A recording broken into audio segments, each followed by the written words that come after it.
नमस्कार सभी को। मैं मत्तू केवट। मैं आज आपको इस वीडियो के माध्यम से परिसर अध्ययन भाग 1 के अंतर्गत कक्षा चौथी पाठ क्रमांक 7 है। देखिए, आहार की पौष्टिकता। तो इस वीडियो के माध्यम से हम आहार की पौष्टिकता के बारे में जानकारी हम प्राप्त करेंगे। तो आइए देखिए कि इस पाठ में आहार की पौष्टिकता के बारे में क्या क्या जानकारी दी गई है। तो हम देखते हैं यहाँ पुस्तक में किस तरह से इसका विवरण किया गया है। थोड़ा याद करो। थोड़ा याद करो में देखिए 3 प्रश्न दिए गए हैं। पहला प्रश्न है इसके अंतर्गत, भोजन की आवश्यकता किस लिए होती है। ये प्रश्न है, भोजन की आवश्यकता किस लिए होती है। तो इसमें आपको जानकारी है कि भोजन द्वारा हमारे शरीर का समुचित विकास होता है, शरीर के क्षरण की पूर्ति होती है, शरीर की विभिन्न क्रियाएं सुचारू रूप से होती हैं, दैनिक कार्य करने के लिए हमें ऊर्जा प्राप्त होती है, इसलिए हमें भोजन की आवश्यकता होती है। यह आप सब जानते हैं। इसके बाद दूसरा प्रश्न इसके अंतर्गत है। देखिए, आहार का क्या अर्थ है। आपको बताना है आप लोगों को कि आहार का क्या अर्थ है। तो आप जानते हैं कि पूरे दिन भर में हम जो खाद्य पदार्थ तथा पेय पदार्थ खाते पीते हैं उन्हें सम्मिलित रूप में आहार कहते हैं। अर्थात दिन भर में जो भी हम खाते हैं और पीते हैं वो संपूर्ण क्या है, आहार कहलाता है। इसके अंतर्गत तीसरा प्रश्न है। देखिए, आहार कम या अधिक होने के कौन से कारण है। अब ये आपको बताना है। इसका उत्तर आपको ज्ञात रहना चाहिए कि आहार कम या अधिक होने के कौन से कारण हो सकते हैं। तो उत्तर में आप बता सकते हैं कि काम के प्रकार, आहार का कम या अधिक होना इसके कारण है। जैसे काम के प्रकार, शरीर की भूख तथा तबीयत का अच्छा या खराब होना आहार के कम या अधिक होने के मुख्य कारण है। कि इंसान किस प्रकार का काम कर रहा है उस हिसाब से उसके शरीर का आहार भी होगा, खुराक भी होगा, शरीर में उसकी भूख कितनी लगती है। यदि तबीयत खराब है, अच्छी तबीयत है तो भोजन आहार की मात्रा ज़्यादा होगी, यदि बीमार है तो आहार की मात्रा कम होगी। तो इस तरह से आहार कम या अधिक होने के कई कारण हो सकते हैं। अब आगे देखिए, दिया गया है, बताओ तो हमारे दैनिक भोजन के कुछ खाद्य पदार्थों के नाम नीचे दिए गए हैं, उनका वाचन करो। ये खाद्य पदार्थों के नाम दिए गए हैं, ये दैनिक जीवन के खाद्य पदार्थ हैं। तो इनका वाचन देखिए। जैसे भात, भात अर्थात पकाया गया चावल। मूंग की पतली दाल, इसको आमटी कहते हैं। मूंग की पतली दाल को आमटी भी कहते हैं। लोबिया की घुघरी, गेहूं की रोटी, ज्वार की भाकरी को कोंचा कहते हैं। ज्वार की जो मोटी रोटी बनाते हैं, मोटी रोटी को भाकरी कहते हैं, ज्वार की जो बनी रहती है, और उसको कोंचा भी कहते हैं। पत्ता गोभी, पत्ता गोभी को करम कल्ला कहते हैं की सब्जी। बैगन का भरता, बैगन का भरता, देखिए यहाँ चोखा लिखा गया है, लेकिन बैगन का भरता जो है बच्चों, आप जानते हैं कि खड़ा बैगन रहता है, उसमें मसाला भर के उसको खड़े खड़े भूज देते हैं, भरता उसको कहते हैं। और चोखा जो है, बैगन को भूज करके उसको हाथों से मसल देते हैं, मसल करके उसमें चटनी, लहसुन और हरी मिर्च की धनिया की चटनी को बना देते हैं, उसको चोखा कहते हैं। बैगन के भरते को चोखा नहीं कहते हैं। बैगन का भरता अलग है और चोखा अलग है। आगे है गाजर का रायता। प्याज की पकौड़ी, लहसुन की चटनी, नींबू का अचार, दही, पापड़, ये सब जो हैं खाद्य पदार्थ हमारे दैनिक जीवन के ये खाद्य पदार्थ हैं। इसके अलावा देखिए, बड़े कलछे अथवा बड़े चम्मच का उपयोग करके इनमें से कौन से पदार्थ परोसते हैं। अब यहाँ पूछ रहा है कि बड़े कलछे या बड़े चम्मच का उपयोग करके इनमें से कौन से पदार्थ को परोसते हैं। तो ये बड़े कलछे में जैसे देखिए, बड़े कलछे का उपयोग कहाँ करते हैं, इसकी आपको जानकारी है आपके घर में। बड़ा कलछा जैसे दाल हो गई, सब्जी हो गई, इसके लिए बड़ा कलछा लेते हैं। और चाय के चम्मच या उससे भी छोटे चम्मच में हम कौन से खाद्य पदार्थ परोसते हैं। अब चाय के चम्मच में परोसने के लिए जैसे देखिए, लहसुन की चटनी हो गई, नींबू का अचार हो गया, दही हो गई, इसको क्या है छोटे चम्मच का उपयोग इसके लिए करते हैं। रायता हो गया, इसके लिए छोटे चम्मच का उपयोग करते हैं। आमटी हो गई, दाल या चावल निकालने के लिए बड़े कलछे का उपयोग करते हैं। आगे है देखिए, इन खाद्य पदार्थों के दो समूह बनाना है। एक समूह में अधिक मात्रा में खाए जाने वाले पदार्थ और दूसरे समूह में कम मात्रा में खाए जाने वाले पदार्थ को हमको क्या करना, लेना है। तो आगे देखते हैं इन पदार्थों का समूह किस तरह से बनाया जा सकता है। तो ये खाद्य पदार्थ हमारे देखिए हैं, भोजन की ये क्या है, हमारी थाली है। और इस थाली में देखिए किस तरह से भोजन रखा गया है। तीन प्रकार की यहाँ रोटी रखी गई है, सलाद रखा गया है, मीठा में देखिए यहाँ लड्डू रखा गया है, सब्जी है, दाल है। तो देखिए इसका किस तरह से हम रोटी को चपाती कहते हैं, मराठी में भी चपाती कहते हैं। भाकरी, चावल ऐसे पदार्थ हैं जो हमारे आहार में नियमित रूप से होते हैं। आप जानते हैं कि रोटी हो गया, दाल चावल सब्जी, ये जो हमारे नियमित आहार के सेवन के पदार्थ हैं। अन्य पदार्थों की अपेक्षा इनका सेवन हम अधिक करते हैं। अतः गेहूं, ज्वार, बाजरा और चावल हमारे प्रमुख खाद्य पदार्थ हैं। हमारे ज़्यादातर यहाँ लोग गेहूं, ज्वार, बाजरा और चावल, ये जो है हमारे प्रमुख खाद्य पदार्थ हैं। परंतु चपाती, भाकरी, भात के साथ अन्य पदार्थ हो तो भोजन स्वादिष्ट हो जाता है। साथ ही भोजन में इन सभी पदार्थों का सेवन होना स्वास्थ्य की दृष्टि से महत्वपूर्ण भी होता है। अर्थात सभी पदार्थों का होना भोजन की थाली में बहुत ही महत्वपूर्ण है। आगे हम देखते हैं खाद्य पदार्थों की विविधता। खाद्य पदार्थों की विविधता, हमारे भोजन में समाविष्ट अन्य सभी खाद्य पदार्थ किन खाद्य पदार्थों से बनाए जाते हैं, इसका देखिए विवरण है कि जिन विविध खाद्यान्नों से ये बनाते हैं उनमें से कुछ के चित्र और नाम आगे चौखट में दिए गए हैं।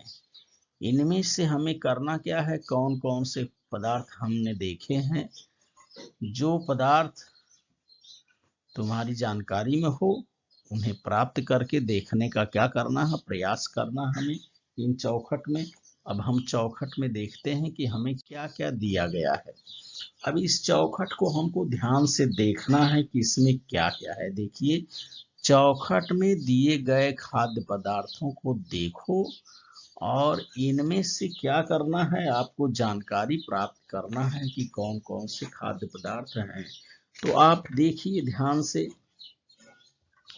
पहला देखिए, फल है, चीकू है, मिर्च है, ये ज्वार है, ये ज्वार का भुट्टा है और ये उसके दाने हैं। मूली है, यहाँ देखिए अंडा है। इसके बाद लौंग है, लौंग मसाले के रूप में उपयोग करते हैं। मूंगफली है, देखिए ये तिलहन के रूप में, और ये तिल है, इससे तिलहन तेल निकलते हैं। ये तिल जो है दो प्रकार के होते हैं, काले तिल और सफेद तिल। अब ये देखिए बाजरा है, बाजरे का ये देखिए भुट्टा है और बाजरे का। यहाँ देखिए घमोर गहमों का ये पौधा है, देखिए इससे भी तेल निकालते हैं। और सब्जी में देखिए ये करेला है, गिलास में यहाँ दूध रखा हुआ है। ये आम है, आम की छोटा जब आम रहता है तो उसको टिकोरा बोलते हैं। टिकोरे एकदम छोटे साइज का होता है। और ये कच्चा आम है जिसे कैरी बोलते हैं। ये काली मिर्च है मसाले में। और देखिए ये खीरा है, खीरा को ककड़ी भी बोलते हैं, काकड़ी भी बोलते हैं। खट्टे में देखिए इमली है। और यहाँ नींबू है, नींबू जो है नींबू है। इसके बाद देखिए यहाँ मुर्गी है, मुर्गी का जैसे मांस के रूप में उपयोग करते हैं। तो इन चौखटों में विभिन्न फल हैं। फल के बाद तिलहन वाले पदार्थ हैं, तिलहन वाले के बाद अचार वाले हैं, मसाले हैं। तो आगे हम देखते हैं इससे कौन कौन से प्रश्न बनते हैं। तो देखिए इस पुस्तक में कुछ प्रश्न दिया गया है। पहला प्रश्न देखिए इससे है, कौन कौन से पदार्थों से आटा मिल सकता है। तो हमें चित्र को देखना है, चित्र को देखने के बाद हमें उसमें पता करना है कि किन पदार्थों से हमें क्या मिलेगा, आटा मिल सकता है। जैसे हमने चित्र में देखा, गेहूं, जौ, मक्का, ज्वार और बाजरे से हमको क्या मिल सकता है, आटा मिल सकता है। गेहूं से, ज्वार से, बाजरा से, मक्का से, जौ से हमको आटा मिल सकता है। दूसरा प्रश्न है, दही, मक्खन, घी किससे मिलता है। इसकी आपको जानकारी है कि दही, मक्खन, घी ये जो है दूध से मिलता है। तीसरा प्रश्न है, देखिए इसमें, तेल के लिए कौन से पदार्थों का अधिक उपयोग किया जाता है। तो तेल के लिए बच्चों जैसे महाराष्ट्र में मूंगफली का अधिक उपयोग करते हैं, तिल का उपयोग करते हैं। और उत्तर भारत में देखिए सरसों का उपयोग करते हैं, सूर्यफ्लावर का उपयोग करते हैं। तो अपने प्राकृतिक दृष्टि के आधार पर तेल के जैसे तिलहन का उपयोग करते हैं, तिल का तेल है, मूंगफली का तेल है और सरसों का तेल है, सनफ्लावर का तेल है। अगला प्रश्न है, प्राणियों से मिलने वाले पदार्थ कौन से हैं। तो प्राणियों से देखिए जैसे दूध मिलता है, गाय, बैल, भैंस, बकरी से दूध मिलता है। मुर्गी हो गई, बत्तख हो गया, इनसे क्या है, अंडे मिलते हैं। और मुर्गी से मांस भी मिलता है।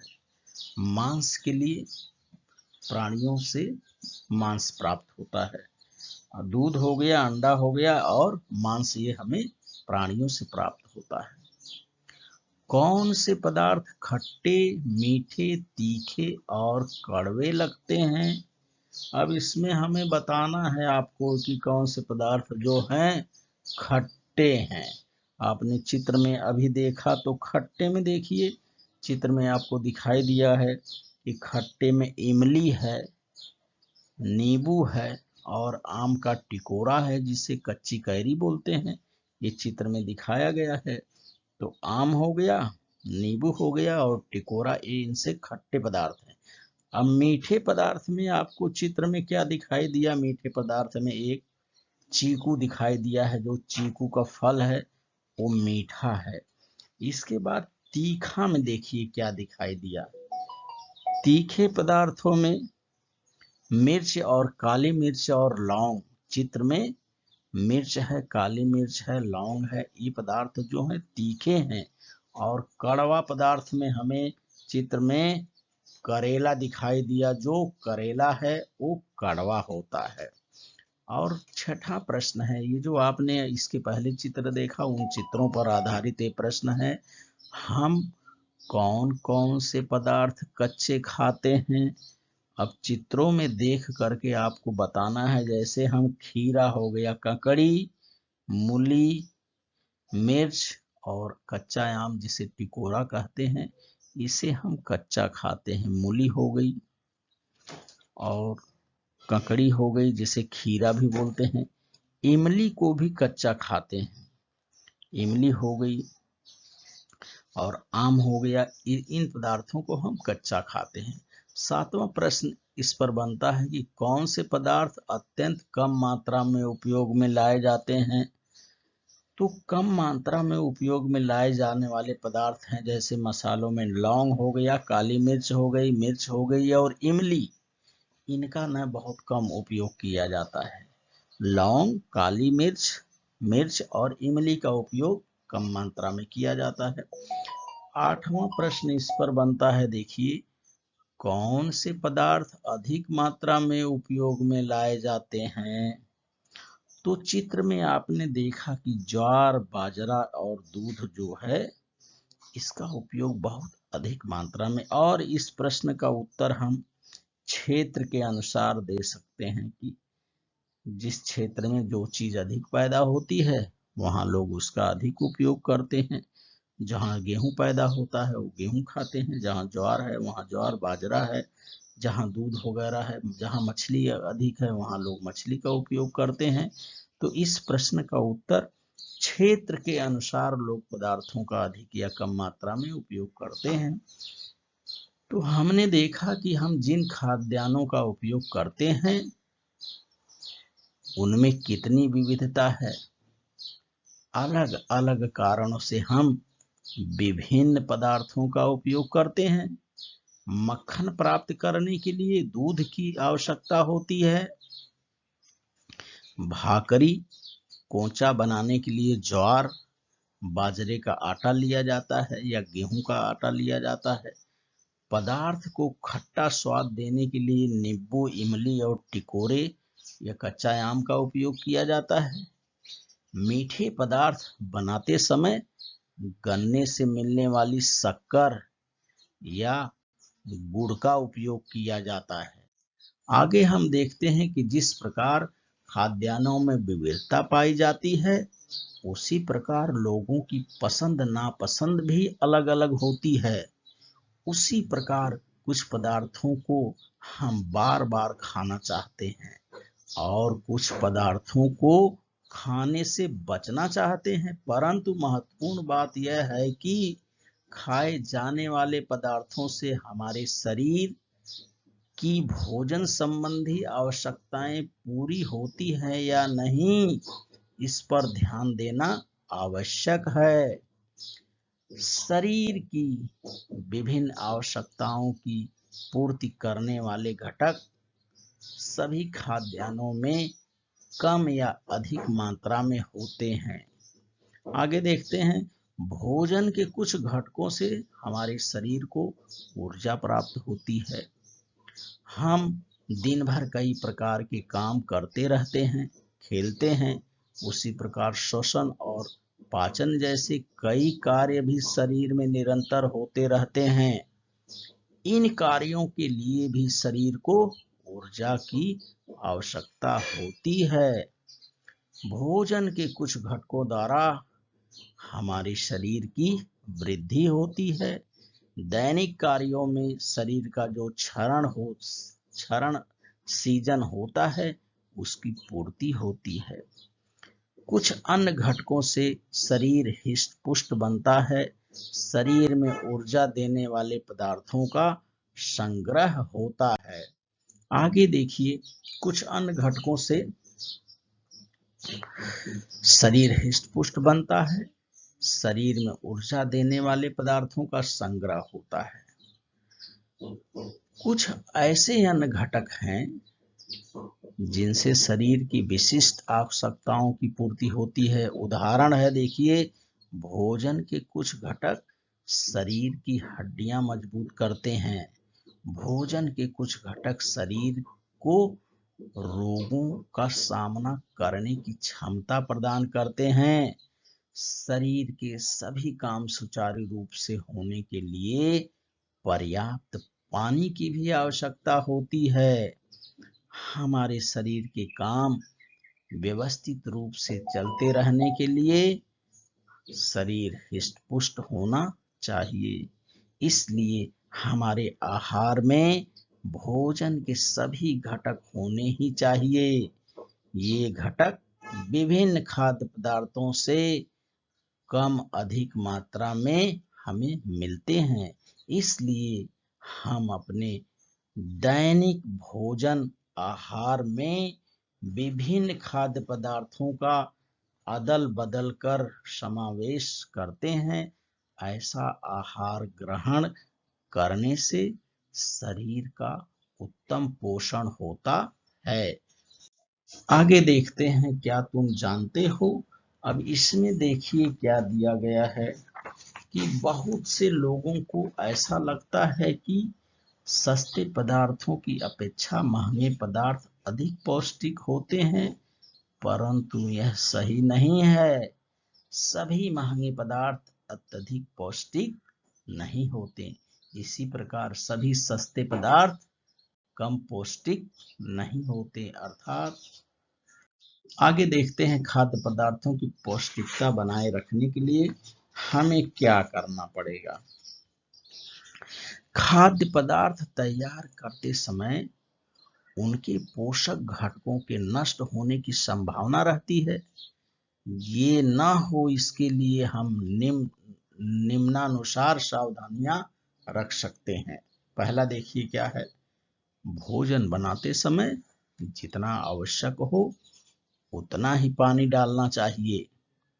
भोजन प्रेशर कुकर में बनाया जाए और भोजन बनाते समय बर्तन पर ढक्कन रखा जाए। आगे है देखिए, भोजन को किस तरह से बनाना है इस चित्र के माध्यम से देखिए। ये गैस का चूल्हा है और चूल्हे पे गैस चालू है। देखिए किस तरह से इस पकाए जाने वाले भोजन को ढक कर रखा गया है और किचन में किस तरह से इन वस्तुओं को सजा करके रखा गया है कि आवश्यकता पड़ने पर यहाँ से इनको क्या किया जाए, निकाल कर उपयोग किया जाए। और देखिए किस तरह से इसमें चम्मच है, चाकू है, सारे बर्तनों को सजाया गया है। आगे हम देखते हैं, दलहनों का उपयोग अंकुरित करके किया जाए। अंकुर छोटे हो तभी उनका उपयोग कर लेना चाहिए। अंकुर लंबे होने तक रुकना नहीं चाहिए। आटे को चाल कर उसका चोकर नहीं निकालना चाहिए। चीकू, अंजीर, अंगूर, सेब जैसे फलों को छिलके सहित खाना चाहिए। चीकू हो गया, अंजीर हो गया और अंगूर और सेब जो है, इन पदार्थों, इन फलों के छिलके को नहीं निकालना चाहिए, इन्हें छिलकों के साथ ही खाना चाहिए। इसी प्रकार गाजर, मूली, खीरा, चुकंदर आदि सब्जियां बिना पकाए खानी चाहिए अथवा उनका रायता बनाकर खाना चाहिए। यदि हो सके तो 2-3 पदार्थों को एकत्र कर लेना चाहिए। उदाहरण जैसे दलहन की घोघरी में प्याज तथा उबले हुए आलू की फांक डालना, पतली दाल में सहजन की फलियां डालना, सब्जियों में कोई भिगोई हुई दाल डालना, इस तरह से उपयोग करना चाहिए। अब देखिए यहाँ आगे है, इस अध्याय में जीव संबंधी कुछ मनोरंजक बातें हैं जो हमें सीखना है इस अध्याय में, इस पाठ में। सदा की भांति हमारे आसपास के सभी बच्चे संध्या समय उद्यान में एकत्र हुए थे। उसी समय मोनिका बहन आ गई। वे बोली, तुम लोगों को जीव की एक मनोरंजक बात बताऊं क्या? सब लोग उनके पास एकत्र हो गए। मोनिका बहन ने कहा, बिना शक्कर घोले सादा पानी हमें मीठा कैसे लगता है। देखिए इस चित्र के माध्यम से ये लड़की जो है खट्टा पदार्थ खा रही है। ये देखिए दूध पी रही है, पानी पी रही है और इस लड़की को भी स्वाद का देखिए दिया गया है। आगे देखिए, मोनिका बहन ने बताया, करके देखो, आंवले को अच्छी तरह चबा कर खाओ और बाद में तुरंत पानी पियो, वह मीठा लगेगा।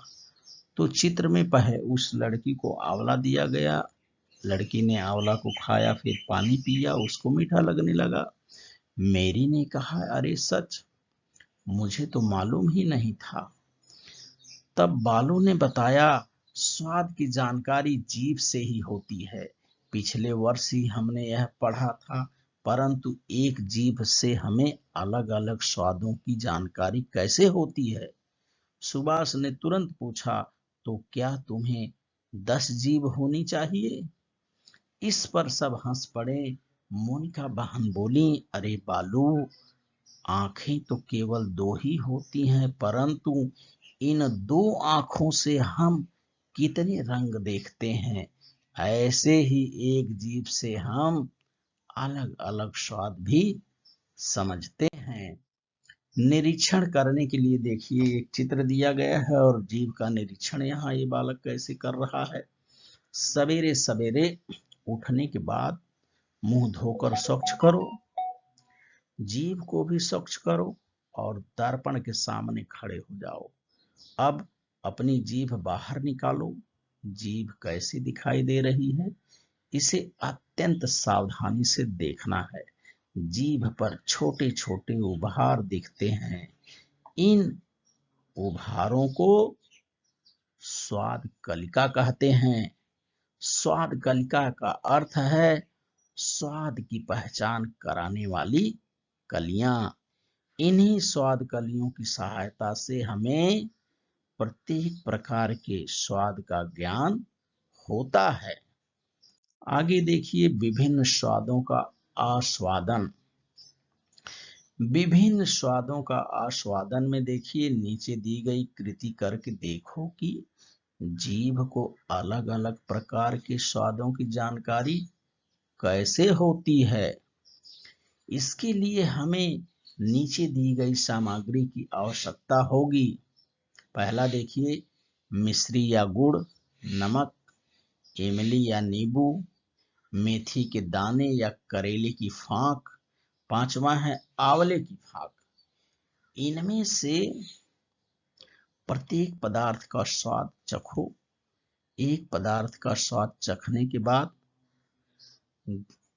गला कर गरारे करो और लगभग 2 मिनट बाद अगले पदार्थ का स्वाद चखो। नीचे दी गई तालिका अपनी कॉपी में बनाना है और उसे क्या करना है, पूर्ण करना है। देखिए स्वाद की तालिका है। अब ये खाद्य पदार्थ है और इनका स्वाद है। देखिए चित्र में ये गुड़ दिया गया है, ये नींबू है, इमली है, करेला है और ये आंवला है। अब हमें बताना है कि इनका क्या है स्वाद, कौन कौन सा स्वाद होगा। तो इस चित्र को देख करके हमें इनके स्वाद को क्या करना है, हमें इस चार्ट को पूरा करना है। तो जैसे मिश्री या गुड़ का टुकड़ा, इनका स्वाद कैसे होगा, मीठा होगा। नमक का स्वाद कैसे होगा, खारा होगा या नमकीन। इमली या नींबू क्या होगी, खट्टा होगा। मेथी के दाने और करेले क्या होंगे, कड़वे होंगे। आंवले की फांक क्या होगी, आंवले की फांक जो है ये कड़वी होगी। आगे हम देखते हैं कि स्वाद में और क्या क्या दिया गया है। इसको मनोरंजक खेल चिन्ह द्वारा स्वाद दिखाना है हमको। यह खेल 4-5 बच्चे मिलकर खेलेंगे। एक एक खिलाड़ी को अपना दांव मिलेगा। जिसको दांव मिलेगा अन्य खिलाड़ी उसे एक एक खाद्य पदार्थ का नाम बताएगा। औषधि की खुराक, टिकोड़े की फांक, मिर्ची की चटनी, नमक का टुकड़ा, बूंदी का लड्डू, नमकीन बूंदी, चीकू की फांक, फिटकरी इत्यादि। अब देखिए मिर्ची तीखी लगी, अभिनय हमें इस तरह से करना है। ये लड़की अभिनय कर रही है कि उन्हें क्या है, मिर्ची तीखी लगी। अब जिस बच्चे को दांव मिले वह उस पदार्थ को चखने का नाटक करे। स्वाद कैसा लगा उसे अभिनय करके दिखाना है। एक एक पदार्थ का नाम बताए जाने के बाद अगले खिलाड़ी साथी को दाव दिया जाए। सभी खिलाड़ियों को दाव मिलने के बाद खेल समाप्त हो जाएगा। अब इस पाठ में हमने क्या सीखा, यह देखिए। हमारे आहार में अलग अलग पदार्थ होते हैं। खाद्य पदार्थ तैयार करने के लिए उपयोग में लाए जाने वाले पदार्थों में विविधता होती है। खाद्य पदार्थों में हमारे भोजन की आवश्यकता की पूर्ति करने वाले भोजन के घटक कम या अधिक मात्रा में होते हैं। ये सभी घटक हमारे शरीर को अपेक्षित अनुपात में मिलने पर हमारे शरीर की भोजन संबंधी आवश्यकताएं पूरी होती है। स्वाद कलिकाओं की सहायता से हमें विभिन्न स्वादों की जानकारी का बोध होता है। तो इस तरह से आपने देखा कि हमने क्या सीखा। तो इस पाठ में हमें दिया गया है बच्चों, स्वाद की क्या करना है, आहार की पौष्टिकता के बारे में बताया गया है। तो इस तरह से आप इस वीडियो के माध्यम से इस पाठ में दिए गए आहार की पौष्टिकता की जानकारी प्राप्त करिए, इसका वाचन करिए, श्रवण करिए और मेरे आगे आने वाले वीडियो के लिए आप मेरे चैनल को सब्सक्राइब करें, लाइक करें, शेयर करें, बेल आइकन को दबाएं। धन्यवाद सभी का।